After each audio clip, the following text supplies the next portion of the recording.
How do you say dog or cat in Spanish? Do you wish you could talk about your favorite furry friends in Espanol?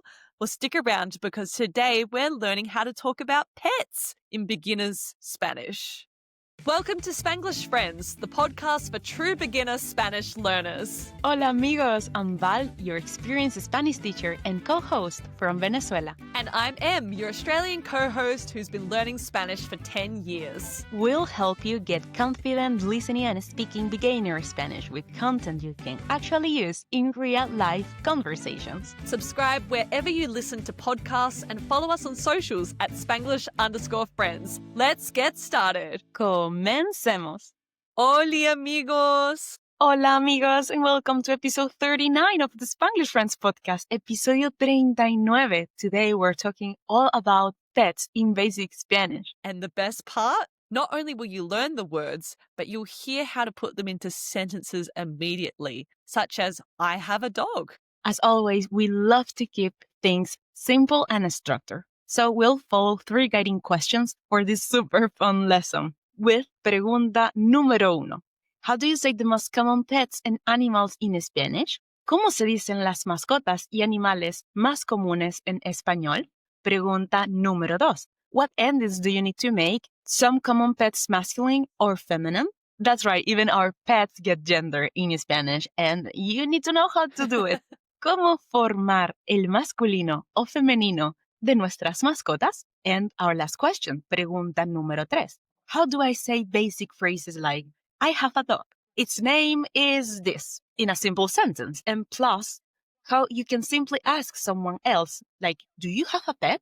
¿Cómo puedo decir frases básicas como, tengo un perro que se llama? Y preguntar a alguien, ¿tienes una mascota? Nice, Profe Val. Well, let's kickstart today's lesson by jumping into a mini conversation, una conversación pequeña, so you can hear these new phrases and words in action. Try as always, Spanglish friends, to listen for at least 3 familiar words so you can prove to yourself, yes, my listening skills are improving week on week. Exactamente. Today, in the conversación pequeña, I'm going to be speaking with Em about her pet and she is going to ask me about mine. Ready if you are, Profe Val? Estoy lista, amiga. Comencemos.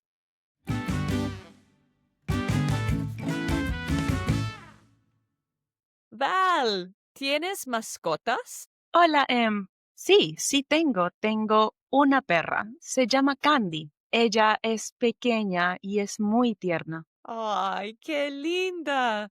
Yo tengo una perra también, pero es de mis padres. Se llama Greta. Ella es grande y de color gris. ¡Ay, genial! Me encantan las mascotas. Mi amiga tiene un gato. Él es pequeño y de color blanco. ¡Ay, qué tierno!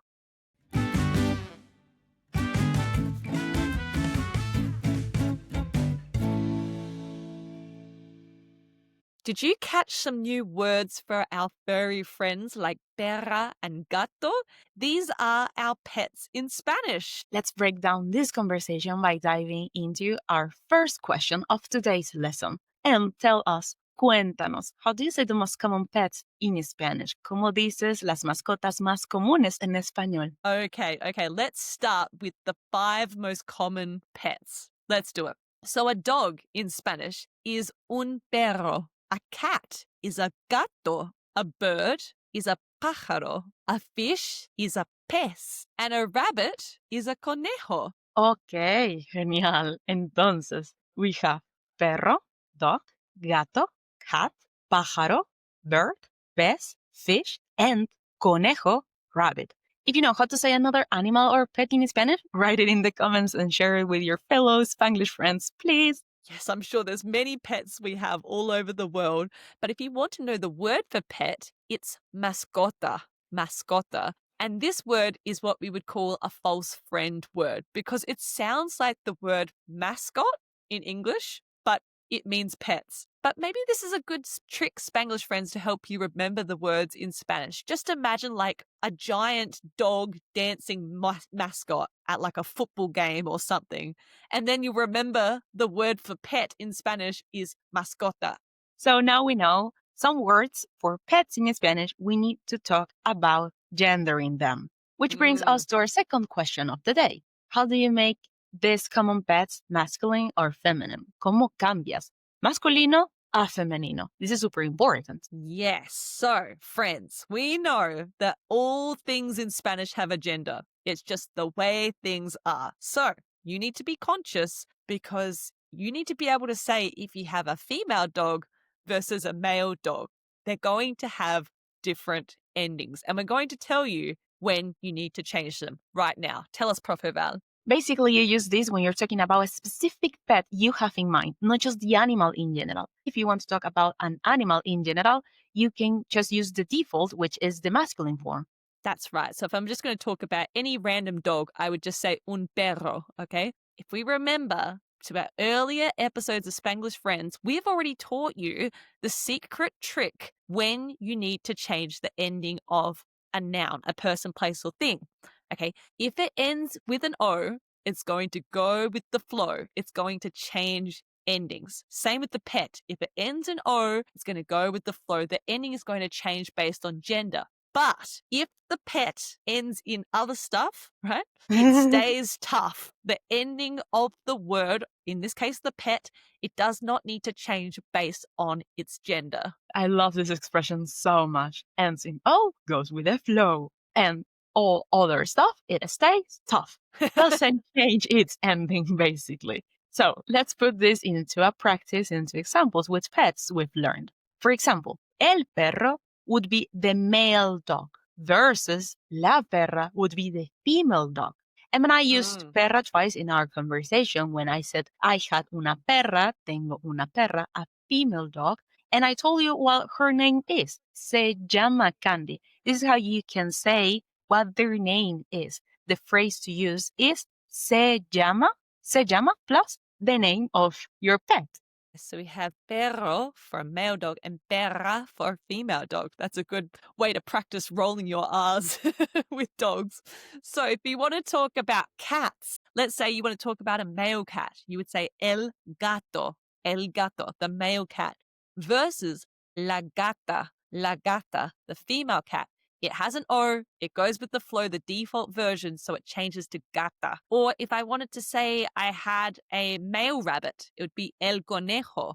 But if I wanted to say the female rabbit, I would say la coneja, the female rabbit. But now we have pets like fish, which in Spanish is pez. Pez would be spelled P-E-Z. That ending, we don't need to change it. Okay, it ends in a consonant, so we don't have to change it. Pez is always pez. Best is always best. That's right. Ending in other stuff, it stays tough. We don't need to change that gendered ending. And you're probably thinking, friends, wait, we learnt another animal before, pájaro, which means bird. And look, Val and I were talking about this before. Normally people just say pájaro. It would be very, very rare to say pájara. In fact, I don't think Val's ever used it in her life as a native speaker, unless maybe you're a bird expert and you can tell the gender of the bird easily. It is technically grammatically correct to say pájara, but 99.9% of Spanish speakers are going to say pájaro. It just is what it is. Exactamente. Es lo que es. I want you to understand this concept as a beginner, but please don't freak out if you get it wrong, okay? Using the default form, like gato, perro, conejo, is completely fine. A native speaker will understand you 100% what you are saying. Yes. I have definitely done this a lot of times. But the key thing is just if you're talking about a specific pet, that's when you should be using the gendered form. If you're just talking about the animal in general, go with the default, which is the masculine form, the ones ending in O typically. Okay, fantastic, Prof. Val. This brings us to our third and last question of today's lesson, which is how do you say things like, I have a pet? Their name is this. Or how do you ask someone else, do you have pets? To tell someone you have a pet, use the structure tengo plus una plus the pet. So breaking this structure down, tengo comes from the verb tener, which means to have. So basically you're saying I have, yo tengo. And una is an article, which means like a pet, plus the name of your pet. You could say conejo, pájaro, etc. Is going to be for the male pet, and Una is going to be for the female pet. Un gato, una gata. For example, tengo un perro. I have a dog. Tengo una gata. I have a cat. Okay? Tengo una mascota. Mascota ends in a, so I have to add the article una. I have a pet. In our mini conversation, we use this twice, this structure of tengo plus uno, una, and plus the pet we're talking about. Val said, tengo una perra, se llama Candy. So she said, I have a dog and her name is Candy. And I said, tengo una perra también, pero es de mis padres. I said, yes, I have a dog too, but it's my parents' dog.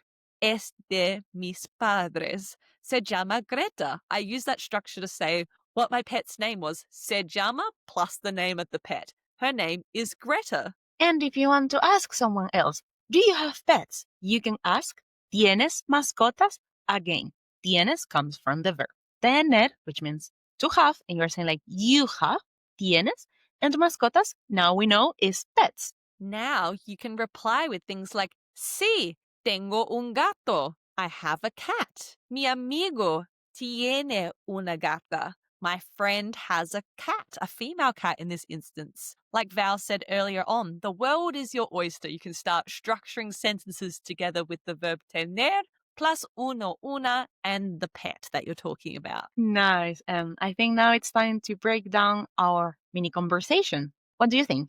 Probably after this explanation, our amigos will be able to understand it top to tail. Absolutamente, Val. Vamos, vamos, let's do it. First, in our conversation, you might recall I asked, ¿Tienes mascotas? Do you remember what this question means, friends? It means, do you have pets?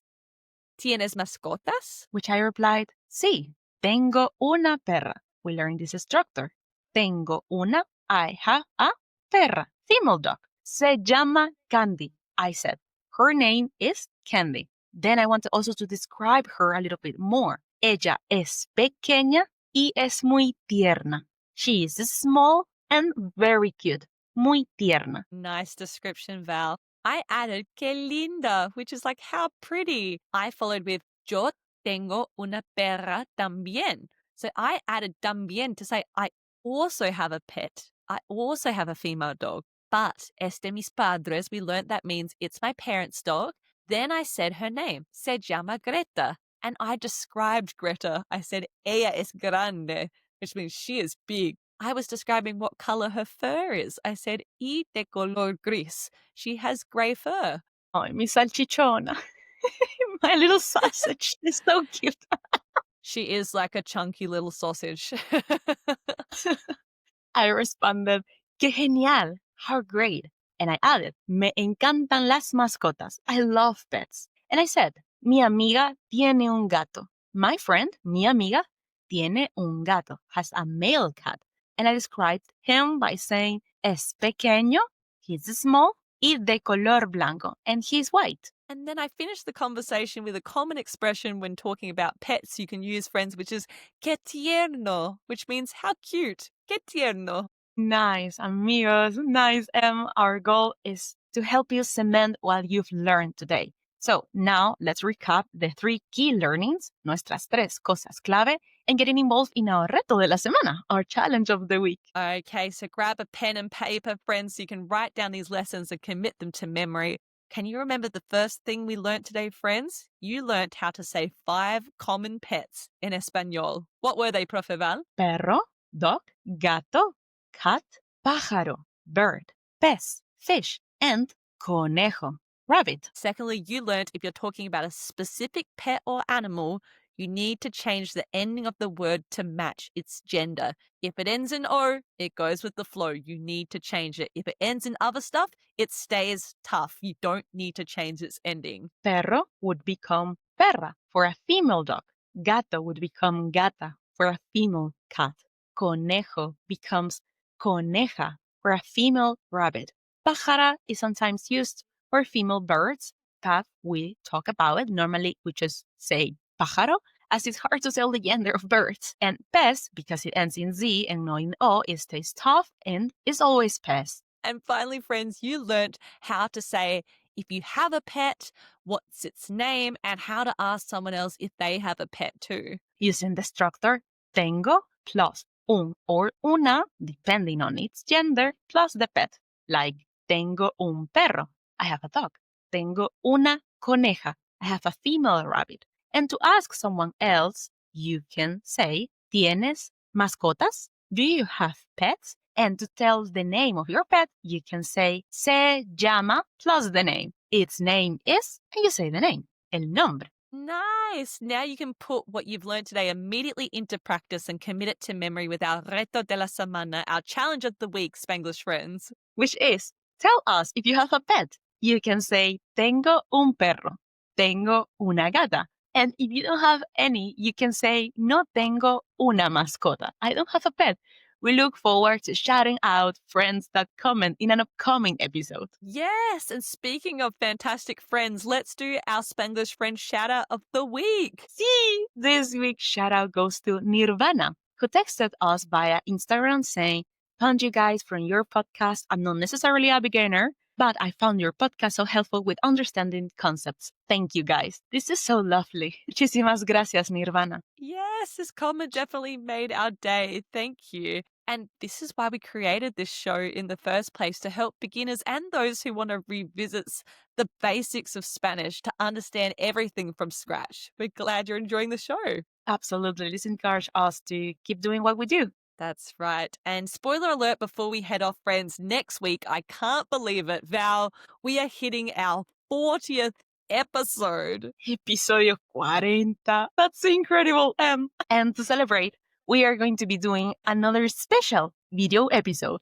Yes, yes, yes. And we know as beginners, you face situations all the time where you don't know how to say a specific word in Spanish or how to spell something in Spanish, or your mind is in blank because the other person is speaking so rapid fire Spanish and you just want them to slow down. Okay.